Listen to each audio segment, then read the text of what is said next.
এতে আমরা আরেকটি গুরুত্বপূর্ণ কমান্ড আলোচনা করব, সেটা হচ্ছে কলাম। আমাদের অনেক সময় বিভিন্ন ধরনের কলাম নিয়ে কাজ করার প্রয়োজন হতে পারে। তো আমরা এই কলামটি পাবো মূলত ফরম্যাট মেনুতে, এবং এখানে রয়েছে কলাম। দেখুন এখানে আমরা কলামে ক্লিক করার সাথে সাথে এখানে যে প্রিসেটসের মধ্যে বাই ডিফল্ট কতগুলো কলাম আমরা দেখতে পাচ্ছি, 1 2 3 লেফট রাইট। আমরা যদি সাপোজ 2 নাম্বার কলামে সিলেক্ট করি এবং প্রিভিউতে আমরা দেখতে পাচ্ছি যে 2টি কলাম অলরেডি হয়ে গিয়েছে। 3 নাম্বার কলামে ক্লিক করলে 3টি কলাম হয়ে গিয়েছে। তো আমরা 2 নাম্বারে ক্লিক করে ওকে বাটনে ক্লিক করলে দেখুন অলরেডি কিন্তু 2টি কলাম মানে আমাদের লেখার মধ্যে হয়ে গিয়েছে।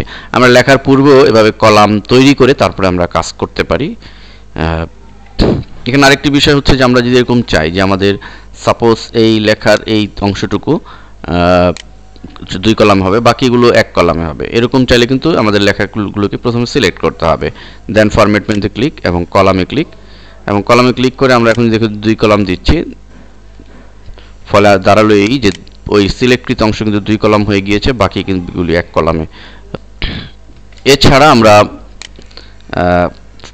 কলামে গিয়ে আমাদের এই ডিফল্ট ছাড়াও যেমন লেফট রয়েছে, লেফটের এটি হচ্ছে মূলত 2 কলামই হবে, বাকি প্রথম কলামটি হবে ছোট, পরেরটি বড়, এভাবে সেটিং করা।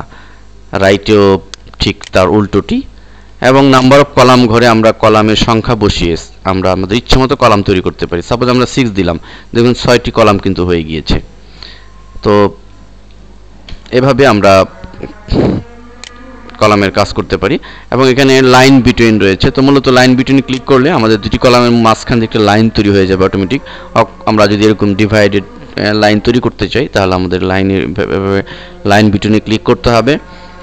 এরপর আমাদের রয়েছে আরেকটি গুরুত্বপূর্ণ জিনিস, সেখানে হচ্ছে ওয়াইড, দেখুন 2.75। তো এখানে মূলত যে বিষয়টি স্পেসিফিক করতে হবে তা হচ্ছে যে এই কলামের যে গ্যাপ সেটি। তো আমরা এই কলামের গ্যাপটি এখানে 2.75 রয়েছে, আমরা যদি এখানে বাড়িয়ে দিই তাহলে দেখুন যে বাড়িয়ে দিলে কিন্তু এই গ্যাপ বাড়বে না, বরং কলামের যে এরিয়া ওয়াইড সেটি বাড়বে।